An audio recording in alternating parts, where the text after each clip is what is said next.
I'm Anya, 32, female, and for years my parents treated me like a failure while spoiling my brother, never knowing I had secretly inherited $28 million.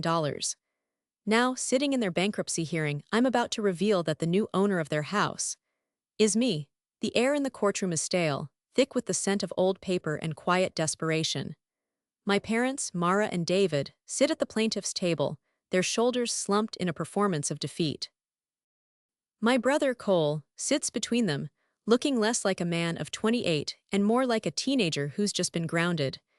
They think I'm here for moral support. They think I'm the same quiet, unsuccessful daughter they've always pitied. They have no idea that their moral support is now their landlord. To understand how we got here, you have to understand the landscape of my family.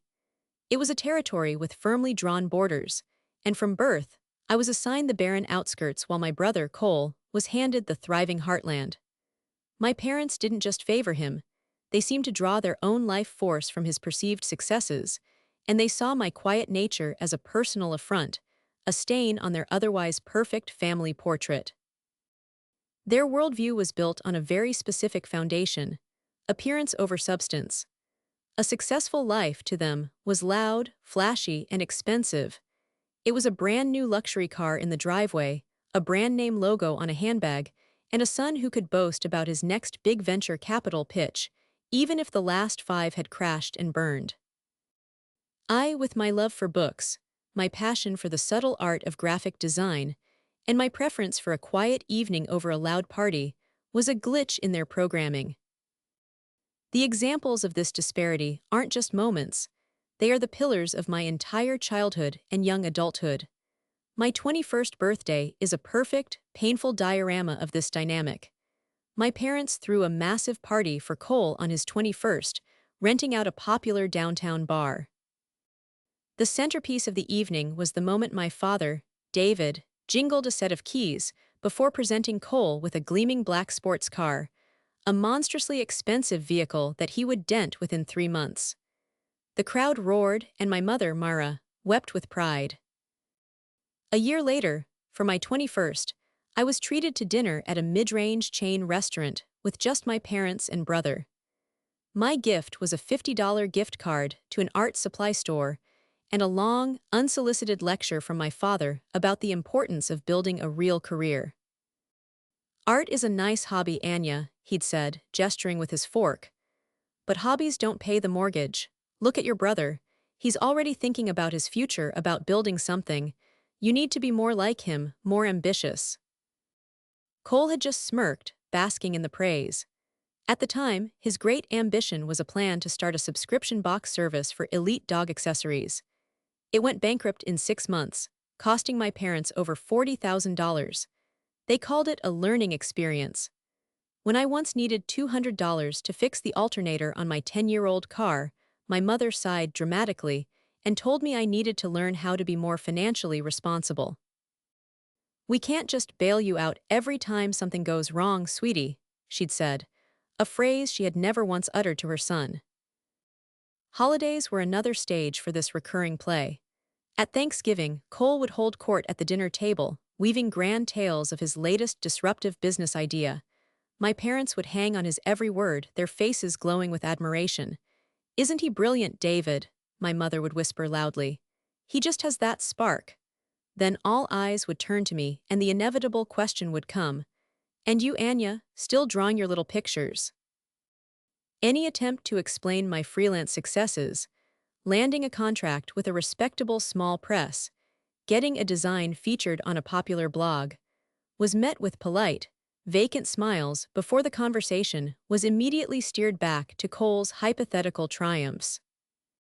There was only one person who ever seemed to see past the family-assigned roles: my great-aunt, Genevieve Reed. She was my grandmother's sister, a reclusive woman who lived a few states away in a modest house that belied her considerable and secretly vast fortune. Genevieve was quiet like me. She would visit once every few years, a whirlwind of calm in our family's chaos. While my parents and Cole buzzed around her, trying to impress her with their hollow displays of grandeur, Genevieve's attention would always find its way to me. She'd find me in a quiet corner reading a book and ask about the story. She'd look at my sketchbook not with the dismissive air of my parents, but with genuine, focused interest. "You have a good eye for color, Anya," she told me once, her voice soft but firm. "Don't let anyone tell you that's not a valuable thing." She never said much, but her words were like water in a desert. She saw me, and in a family that had made me feel invisible, being seen was everything. I had no idea that her quiet observation was, in fact, an evaluation, one that would fundamentally change the entire map of my world. The call about great-aunt Genevieve's passing came on a Tuesday morning. It was my mother on the line, her voice uncharacteristically subdued. "Aunt Genevieve is gone," she said, the words feeling flat and rehearsed. There was a perfunctory sadness in her tone, the kind one adopts for a distant relative whose death is more of an inconvenience than a tragedy. She was already talking about the logistics of the funeral, whether they had to travel for it, and what a difficult time it was for them, given Cole's new business was demanding so much of their capital. My grief, however, was quiet but sharp. I thought of her calm eyes, the way she held a teacup with such delicate purpose, the scent of old books and lavender that always clung to her clothes. I thought of the few, precious moments of validation she had given me. I mourned the loss of the one person in my family who had ever made me feel like I was enough. My parents decided the trip was too much of an expense, and Cole, of course, was far too busy. I went alone. The funeral was small and dignified, just a handful of her elderly friends and neighbors. I was the only family member present, a fact that was not lost on Genevieve's lawyer, a kind, white-haired man named Mr. Abernathy. After the service, he approached me and asked if I would accompany him back to his office to discuss the will. I assumed he just needed me to sign some papers on behalf of the family. His office was like him, old, respectable, and smelling of leather and lemon polish.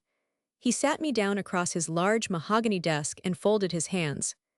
"Anya," he began, his voice gentle, "I was Genevieve's lawyer and friend for over 40 years.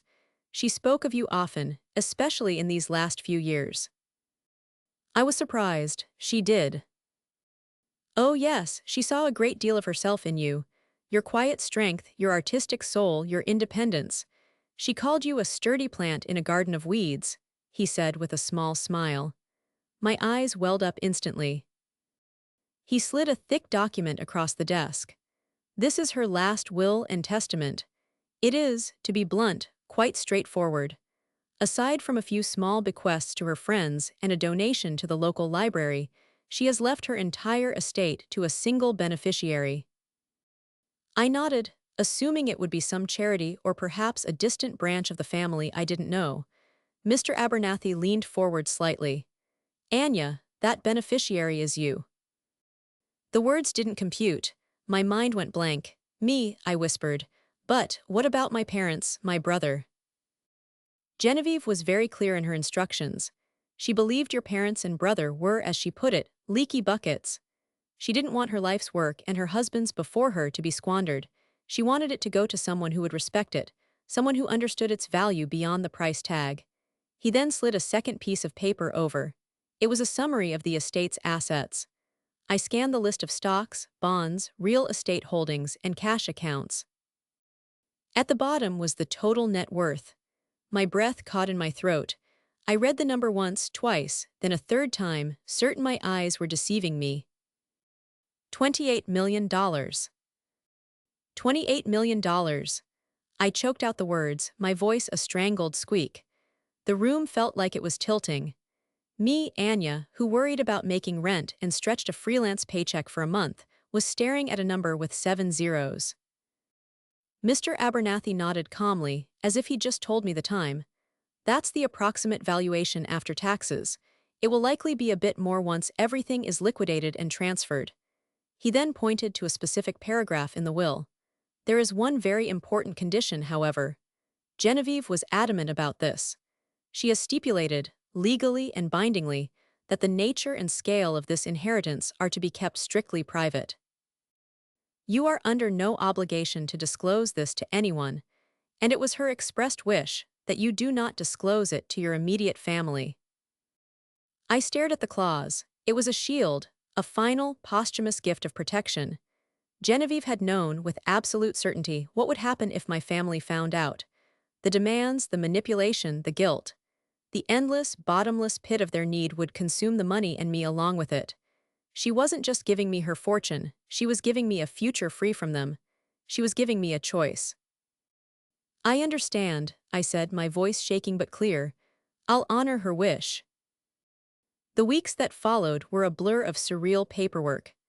Guided by Mr. Abernathy and a team of discreet financial advisors he recommended, I set up a trust, a series of investment accounts, and a simple, anonymously named LLC to handle certain assets. The name I chose for the LLC was GR Holdings, for Genevieve Reed. It felt right, a quiet tribute to the woman who had changed my life. The weight of the secret was immense, a constant hum beneath the surface of my ordinary life. But with it came a new feeling, one I wasn't used to: security. The gnawing anxiety about bills, the constant stress of chasing the next freelance gig, it all just evaporated. For the first time, I felt like I could breathe. On the outside, my life remained utterly unchanged. I still lived in the same one-bedroom apartment with the leaky faucet and the temperamental radiator. I still drove my beat-up 2008 sedan, its engine making a familiar grumbling noise every time I started it. To my family and the few friends I had, I was still just Anya, the struggling graphic designer, working from her small desk in the corner of her living room, trying to make ends meet. But my inner world had been completely remade. I was leading a bizarre double life. In the mornings, I would sit at my desk, meticulously tweaking a logo design for a local bakery, earning a few $100s. In the afternoons, I would take a walk to a nearby park, sit on a bench, and have a hushed conference call with my financial advisor, a sharp and efficient man named Marcus. We would discuss stock portfolios, emerging tech investments, and the performance of municipal bonds. We spoke in a language of figures so large they felt abstract, talking about shifting six-figure sums from one account to another with the same casual tone someone might use to order a coffee. The contrast was jarring, and at times, almost comical. One evening, I spent 20 minutes online, searching for a coupon code to save $7 on a new printer cartridge. The very next day, I authorized the cash purchase of a small commercial property in a neighboring state as a long-term investment, a transaction worth more than I had previously earned in my entire life. I was still meticulously budgeting my grocery trips, yet I was the sole owner of a portfolio that generated more in passive income each month than my parents' combined salaries. This duality became my new normal. The secret was a constant companion, a silent observer in every interaction. When I met my family for our monthly obligatory dinner, the experience transformed from merely frustrating to something akin to a social experiment. Their words, once capable of wounding me, now seemed to bounce off an invisible shield of financial security. "Oh, you're still driving that old thing," my mother, Mara, remarked one Sunday as I pulled up to their house. The house I grew up in, a large, impressive colonial they could no longer truly afford. "It's embarrassing, Anya. What must people think?" I just smiled. "It gets me from A to B, Mom." I didn't mention that I could, if I chose, buy the entire car dealership she passed on her way to work. During dinner, my father launched into his usual sermon. "You know, Anya, Cole just secured another round of seed funding for his new project, a luxury lifestyle app for influencers. It's going to be huge," he said, beaming at my brother. "That's what drive looks like. You have to take risks. You're 32, you can't be content living paycheck to paycheck." Cole, ever the golden child, leaned back in his chair with an air of magnanimity. "It's tough starting out, Dad. Not everyone has the vision." He looked at me with a pitying expression. "Don't worry, Anya. When my app takes off, I'll hire you to design the logo, for old time's sake." They all laughed. It was the same script, the same tired narrative. But for the first time, it didn't sting. It was like watching a rerun of a show you'd seen 100 times before. I knew all the lines. The only difference was that now I knew the ending. The most surreal moment came a few months later. My mother called me in a panic. "Anya, we're in a bit of a bind," she said, her voice laced with manufactured drama. the property taxes are due and we're just a little short. Your father and I have so much tied up in Cole's business. We just need a little help. Could you possibly lend us $2,000, just until things turn around? This was a test, a demand disguised as a request. In the past, I would have agonized over it, scraping together what I could and then feeling resentful. Now I felt a strange calm. "I'm sorry, Mom, I can't," I said, my voice polite and firm. "My budget is really tight this month." The sigh on the other end of the line was a hurricane of disappointment.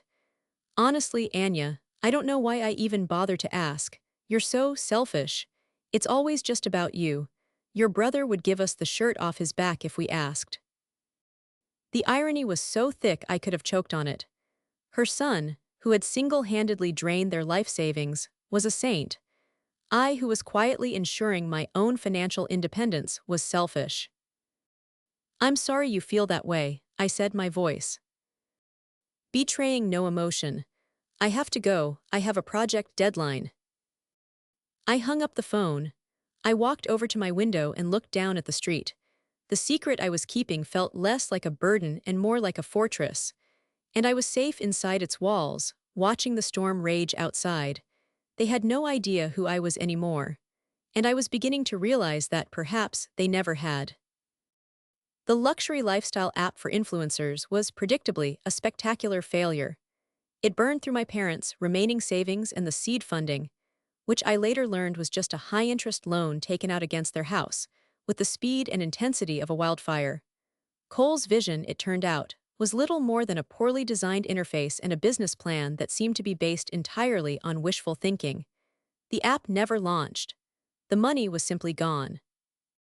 This failure marked the beginning of my family's rapid and steep decline. The cracks in their carefully constructed facade, once hairline, began to widen into chasms. My parents, who had built their identities on the appearance of effortless wealth, were now drowning in debt, and their stress was a toxic cloud that filled every room of their house. The lifestyle they had clung to so desperately began to fray. The landscapers stopped coming, and the once manicured lawn grew weedy and unkempt. Mara's shopping sprees ceased, replaced by hushed, frantic phone calls with credit card companies. David, who had always carried himself with an air of booming confidence, now seemed smaller, his shoulders perpetually hunched, his face etched with a constant, simmering anger. And that anger, having no other place to go, was almost always directed at me. During my visits, the atmosphere was thick with resentment. They saw my simple, stable life not as a success in its own right, but as a bitter reminder of what they had lost. My calm was an insult to their chaos. "It must be nice," my mother snapped at me one evening, after I mentioned I was planning a weekend trip to a nearby state park. "To have no responsibilities, no one depending on you, just flitting through life without a care in the world." "I have responsibilities, Mom," I said calmly. "I work, I pay my bills." "Oh, your little projects," she scoffed, waving her hand dismissively. "That's not the real world, Anya. In the real world, people take risks for their family, they make sacrifices." The implication was clear. I had not sacrificed enough for them. I had not sacrificed anything for Cole. The most painful confrontation happened a few months before the end. My father cornered me in the kitchen, his face flushed. "You know, we wouldn't be in this mess if you had pulled your weight," he seethed, his voice low and venomous. "You went to college, got your little degree. Why couldn't you get a real job, a corporate job with a real salary? If you had a successful career, you could be helping us now. You could be helping your brother get back on his feet. But no, you had to be an artist. You had to be selfish." It was the ultimate blame shift. Decades of their own financial recklessness, of spoiling their son and enabling his every whim, were now my fault. My refusal to live the life they had designed for me was the root of their ruin. I looked at my father, a man I had once desperately wanted to please, and I felt nothing but a profound, hollow sadness. The daughter he was yelling at didn't exist anymore. She was a ghost, and in her place was a woman holding a multi-million-dollar secret, listening to a man who had no idea how truly powerless he was. The final blow came in the form of a public notice I stumbled upon online. I was doing some unrelated research, browse county records for a project, when a familiar address caught my eye. It was my parents' house. A notice of foreclosure had been filed. The auction was scheduled in less than 60 days. I stared at the screen, my heart pounding. That house was more than just wood and plaster. It was the backdrop to every painful memory, every dismissive comment, every lonely holiday. But it was also the house my great-aunt Genevieve had grown up in. She had told me stories of hiding in the attic and reading books by candlelight, of planting the old oak tree in the backyard with her father. The thought of it being sold off to strangers, its history erased, felt wrong. It felt like a final insult to her memory. For her, more than for them, I knew I couldn't let that happen. The decision was immediate and absolute. I was not going to let that house go. It felt less like a choice and more like a duty, a final act of service to the woman who had entrusted me with her legacy. It wasn't about saving my parents, it was about preserving a piece of Genevieve. The next morning, I was on the phone with Marcus, my financial advisor, and Mr. Abernathy, the lawyer. I laid out the situation, my voice steady and determined. The house is in pre-foreclosure, I explained. Ned, I want to buy it, anonymously, before it goes to auction. I want GR Holdings to be the owner. There was a moment of silence on the line. Then, Mr. Abernathy spoke, his voice cautious. Anya, are you sure about this? Entangling yourself in your family's finances, even anonymously, can be complicated. I'm sure, I said, my conviction unwavering. This is not for them, it's for me, and for my aunt can it be done? Marcus quickly chimed in, all business. Absolutely. It's a straightforward cash transaction. We can make an offer directly to the bank through the LLC. They'll almost certainly accept a cash offer that covers the outstanding mortgage and fees. It's faster and cleaner than an auction for them. We can have it done within a few weeks. And so the process began. It was a sterile, impersonal affair conducted entirely through emails and encrypted digital signatures. I was a ghost in the machine, a name on a document that no one would ever connect to the struggling daughter. GR Holdings, the mysterious investment firm, made a generous all-cash offer to the bank. As Marcus predicted, it was accepted almost immediately. I sat at my small desk in my apartment, the same desk where I fretted over $100 invoices, and I authorized a wire transfer for an amount that could have purchased my entire apartment building. The final papers arrived via courier. As I signed the document that officially transferred the deed of my childhood home to my private, anonymous company, a profound sense of power washed over me. It wasn't a giddy, triumphant power. It was quiet, solid, and absolute. It was the power of a game that had been changed so completely that only one person even knew they were playing. A week later, my mother called, her voice giddy with a relief that was almost manic. Anya, you won't believe it, it's a miracle, she exclaimed. Some investment firm from out of state bought the house, they bought it, we don't have to leave. I kept my voice neutral. Wow, Mom, that's great news. Great, it's incredible. They're even letting us stay for a few months to get our affairs in order. See, I told you something would work out.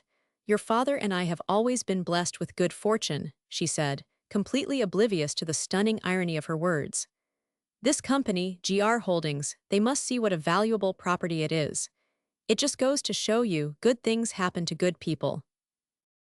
I held the phone, listening to her celebrate her good fortune, a fortune that had been single-handedly orchestrated by the daughter she had perpetually undervalued. They were living in my house. They were tenants, existing by my silent grace. And they had absolutely no idea. The board was set. The pieces were in place. All I had to do was wait for the final checkmate. The miracle of the house sale was a temporary reprieve, a small bandage on a mortal wound. While it solved the immediate problem of foreclosure, it did nothing to address the mountain of other debts my parents had accumulated. The credit card bills, the personal loans, the disastrous fallout from Cole's business ventures, it was an avalanche they could no longer outrun. Bankruptcy was no longer a possibility, it was an inevitability. The phone call that confirmed it came on a rainy Wednesday evening. It was my mother again, but her giddy relief from weeks before had been replaced by a shattered, theatrical despair. "It's over, Anya," she sobbed into the phone, her voice cracking. "We've lost everything. Everything. The lawyers say we have no choice. We have to declare bankruptcy." I listened silently as she painted a grim picture of their ruin, a narrative in which they were the blameless victims of a cruel world and their son's terrible bad luck. Finally, she got to the point of her call. "We have to go to court next month," she said, her voice dropping to a pleading whisper. "A hearing with the trustee.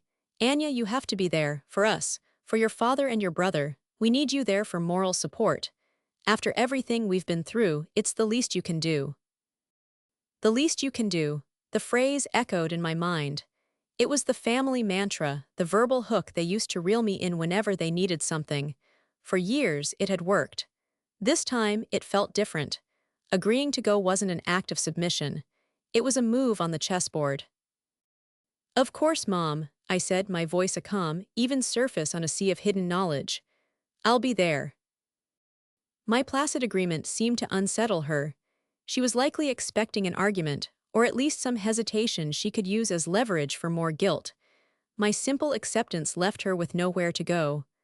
"Oh," she said, momentarily flustered. "Good, that's good." The day of the hearing arrived, gray and overcast, mirroring the mood inside the federal courthouse. The building was imposing and solemn, a concrete testament to consequences. I found my family huddled together on a wooden bench outside the designated courtroom. They looked awful. My father's expensive suit was rumpled. My mother's face was pale and drawn beneath a layer of hastily applied makeup, and Cole was staring at his phone, his usual confident smirk replaced by a sullen pout. They greeted me with the distracted air of people for whom I was merely part of the scenery. They were the stars of this tragedy. I was just an extra. "Anya, you came," my father said, not even making eye contact. "I told you I would," I replied. We sat in silence for a few minutes before my mother turned to me, her eyes filled with a familiar, accusatory sorrow. "I just don't understand how this could have happened," she lamented, as if I held the answers. "We worked so hard. We gave you and your brother everything." I simply nodded, my silence a blank wall she couldn't find a foothold on. My calm was beginning to irritate them. It didn't fit their narrative.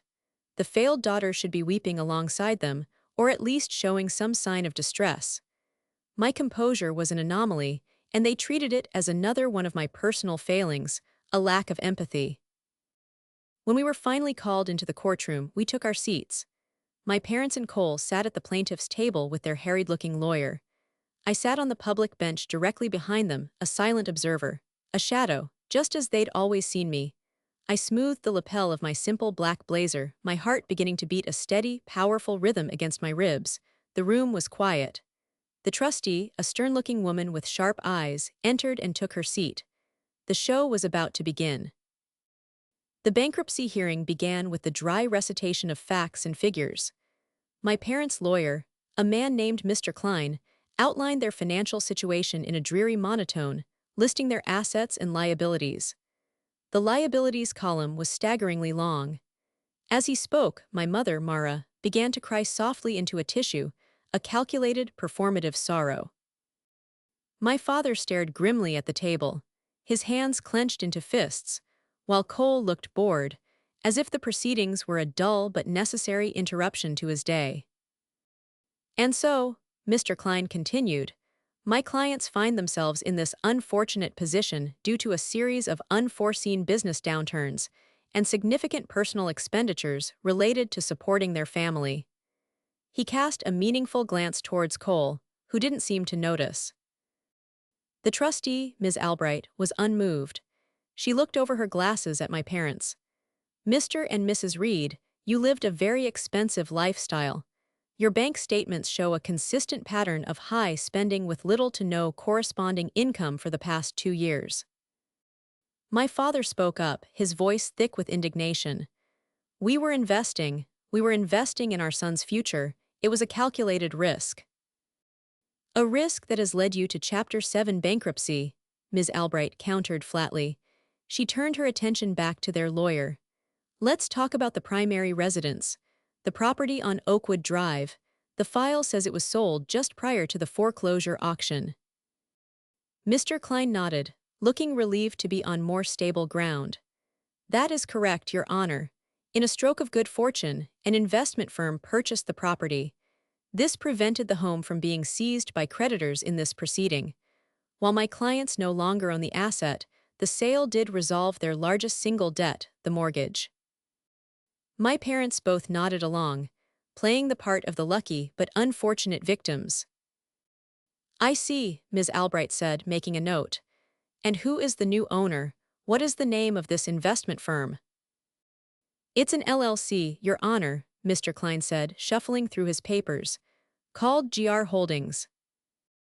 The name hung in the air. My heart hammered against my ribs, a drumbeat counting down the final seconds. This was it. Cole shifted in his seat. My mother dabbed her eyes. My father stared straight ahead, a statue of self-pity. They hadn't registered the initials. They meant nothing to them. But Ms. Albright was thorough. GR Holdings, she repeated, typing the name into her computer. And do we know who the principals of this LLC are? The court needs a full picture of the situation, especially concerning your current living arrangement. Before Mr. Klein could answer, a man stood up from the back of the courtroom. He was sharply dressed in a gray suit and held a leather briefcase. It was Mr. Abernathy. I had asked him to be here, just in case. Your Honor, he said, his voice calm and clear, cutting through the stale air. If I may. Ms. Albright looked up, surprised. And you are? My name is Thomas Abernathy. I am an attorney, and I represent the sole owner of GR Holdings. At the table, my family stirred. My father turned his head slightly, annoyed by the interruption. My mother looked confused. Ms. Albright raised an eyebrow. Very well, Mr. Abernathy, perhaps you can enlighten us.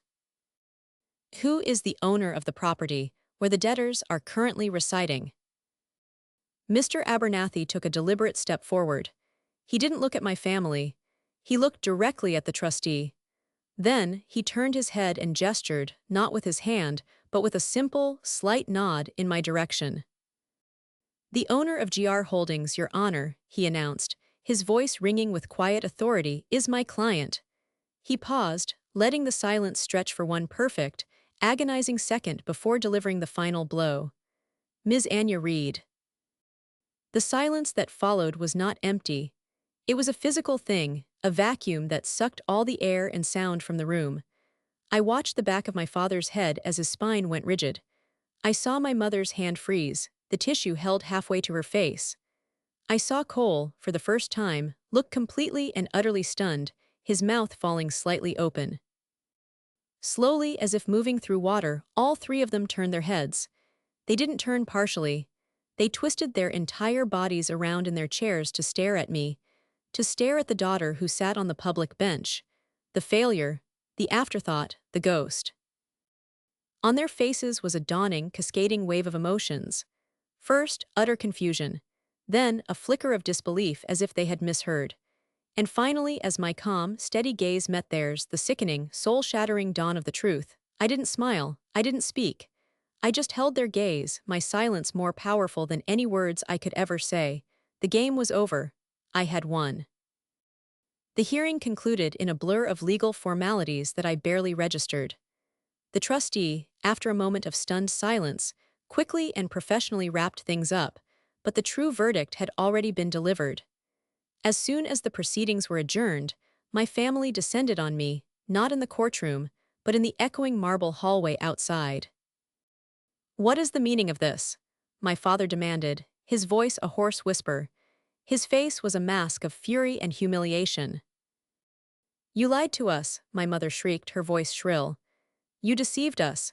All this time, that money, Genevieve's money, she gave it to you. Cole just stared at me, his expression a mixture of awe and resentment. $28 million, he muttered, as if saying it aloud might make it real. And you just kept it a secret. I stood before them, the three people whose approval I had once craved more than anything, and I felt nothing. The old fear, the old hurt, it was gone. It was Aunt Genevieve's final wish that I keep it private, I said, my voice even. She knew what you would do with it. The same thing you did with your own money. The same thing you did with the house. The truth of the statement hit them like a physical blow. There was no argument against it. So what now? My father spat. You're going to throw us out on the street, your own family. This was the moment. The culmination of a lifetime of being underestimated. I could have been vengeful. I could have savored the victory. But looking at their broken, desperate faces, I realized that revenge was not the point. The point was freedom. No, I said calmly. I'm not going to evict you. The house is no longer your asset, but it is my property. I am having a formal lease agreement drawn up by my lawyer. It will be sent to you next week. You will pay rent at the fair market rate, just like any other tenant. The utilities will be transferred into your names. The financial support, the enabling, the endless bailouts for Cole's ventures, all of it ends today. My mother began to sob, but this time the tears seemed real. Anya, you can't do this to us. We're your parents. You are, I agreed. And I am your daughter, the daughter you ignored, belittled, and blamed for your own mistakes. From now on, we are going to have a new kind of relationship, one with boundaries. This is the first one.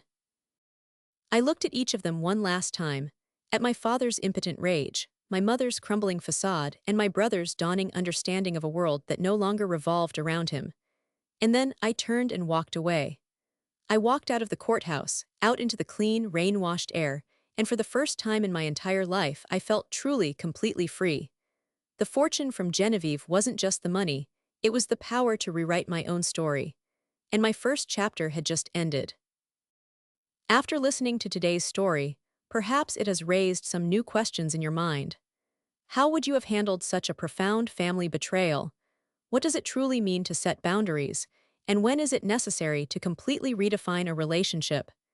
Every day on Reddit, new experiences and moments create fresh stories that challenge our perspectives on family, loyalty, and justice. We are all human, navigating complex emotional landscapes, and sometimes the hardest choices lead to the most necessary outcomes. If you enjoyed this story, feel free to share it with some who might appreciate the journey from quiet endurance to profound strength. Thank you for your time, and don't forget to keep an eye out for more stories coming soon.